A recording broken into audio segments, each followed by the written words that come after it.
The 9th National Games kicked off yesterday in the picturesque city of Pokhara as Vice President Nanda Bahadur Pun inaugurated the mega sporting event.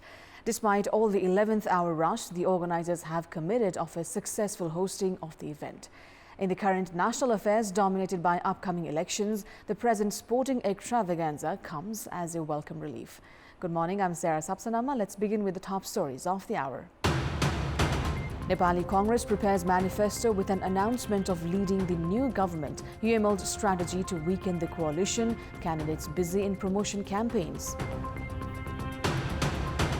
Federal and provincial governments in race to relieve ministers.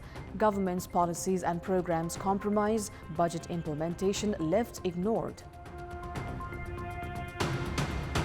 Russian president says there is no need for a massive new strikes on Ukraine and that Russia is not looking to destroy the country.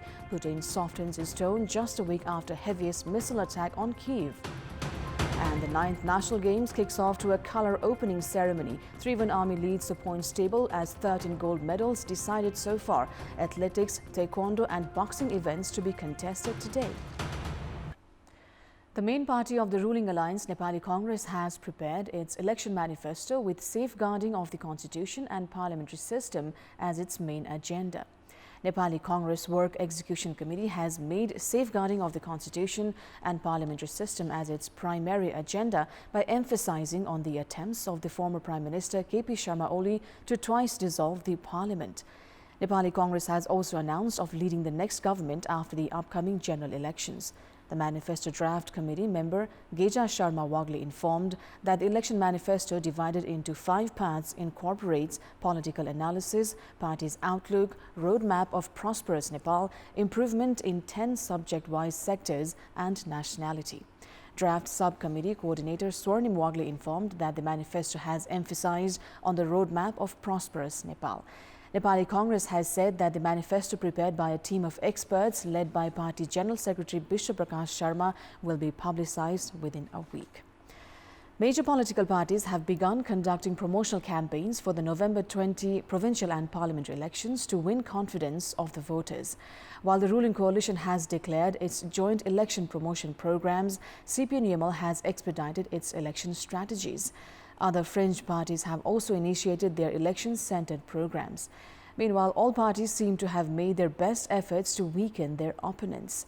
The ruling coalition has put forward slogans related to protection of the constitution, stability and prosperity. The joint election assemblies have been announced by the coalition as they are under the pressure to convince all of their cadres representing various parties to vote for each other.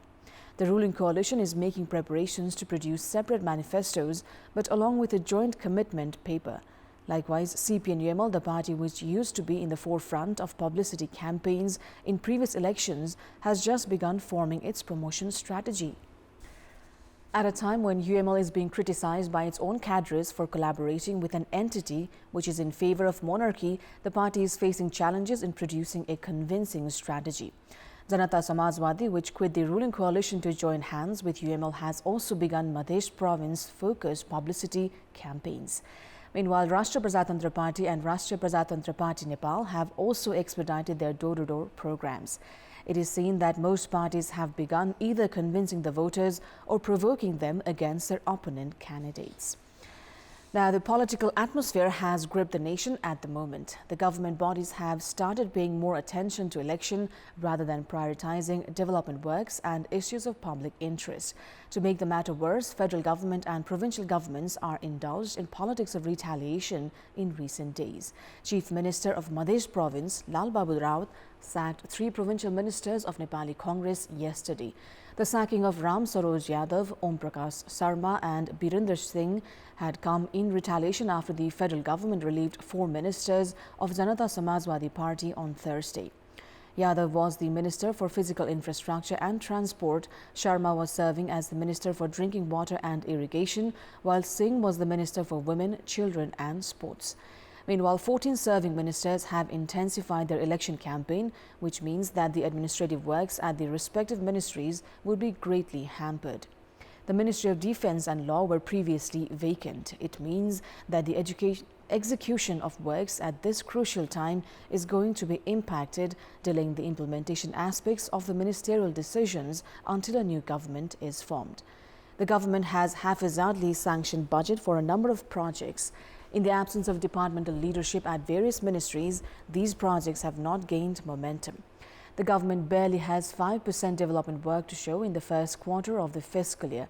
The government bodies have now found excuses in the name of upcoming provincial and parliamentary elections. It is time now for our segment Public Pulse, where you text us with your opinion.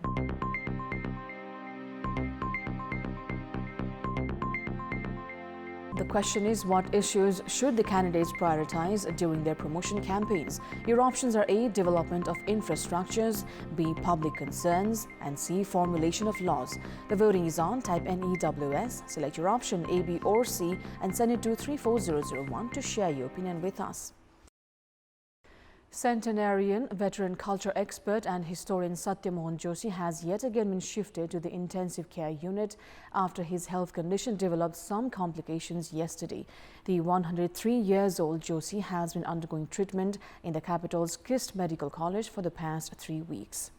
According to the attending doctors, Joshi has been shifted to the intensive care unit after his oxygen level reported an alarming drop.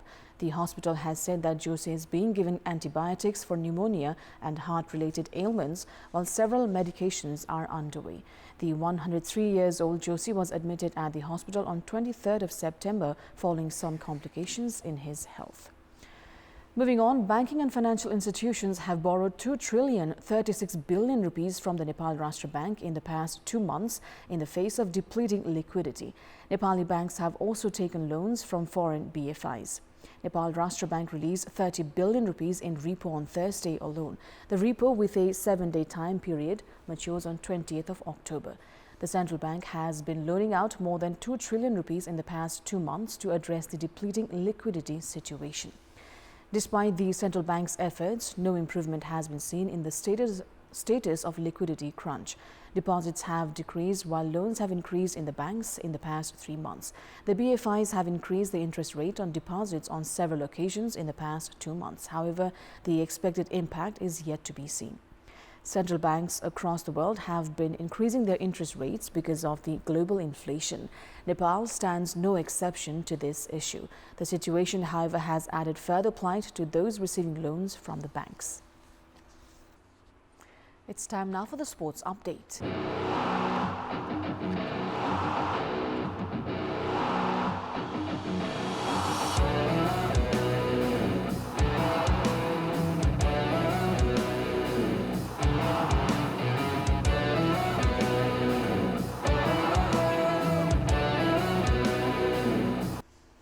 Vice President Nanda Bahadur Pun formally inaugurated the 9th National Games yesterday in Pokhara with a slogan, "A unified nation, the message of sports."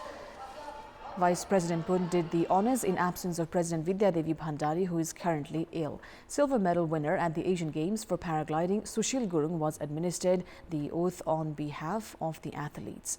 Competing teams, 7 provinces, 3 departmental teams and the Non-Resident Nepali Association NRNA participating in the march past. Several cultural performances reflecting the biodiversity of Gandaki province were also presented. Prior to this, Pokhara had hosted the 2nd edition of the National Games in Nepali year 2040. During the inaugural event, Member Secretary Tanka Lal Khising said, although the tournament's progress has not gained desired momentum, the ongoing 9th National Games would prove significant in the national sporting history. Gandaki Province Chief Minister Krishna Chandra Nepali Pokhril said that the event had widened the region's tourism prospects. Olympian Tika Bahadur Bogati of Gandaki Province lit the Olympic flame during the event. There are 11 teams, 6,157 athletes competing in 36 events for 404 gold medals, equal number of silver and just over 500 bronze medals, and will continue till 20th of October.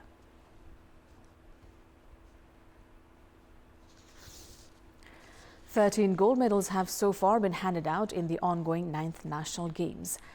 Of the total 36 events, men's cricket and fencing tournaments have concluded. Tribhuvan Army Club leads the points table so far with 18 medals, including 5 gold, 6 silver and 7 bronze.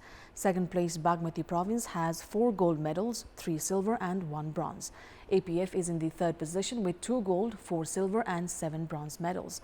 Sudur Paschim and Nepal Police Club have 1 gold each to their name.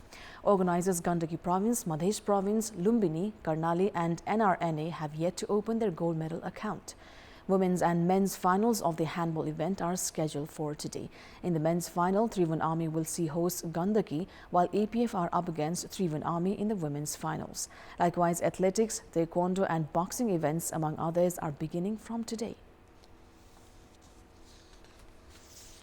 In our Public Voice segment, we've asked people, the athletes, coaches, officials and local residents attending the 9th National Games about their enthusiasm for the mega event. Let's take a look at what they had to say.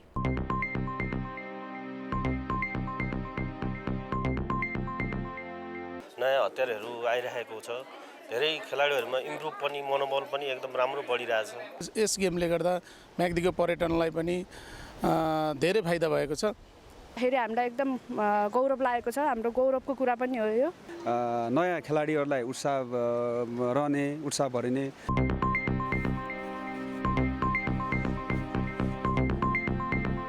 That's all for the moment. Thank you for watching. Bye for now.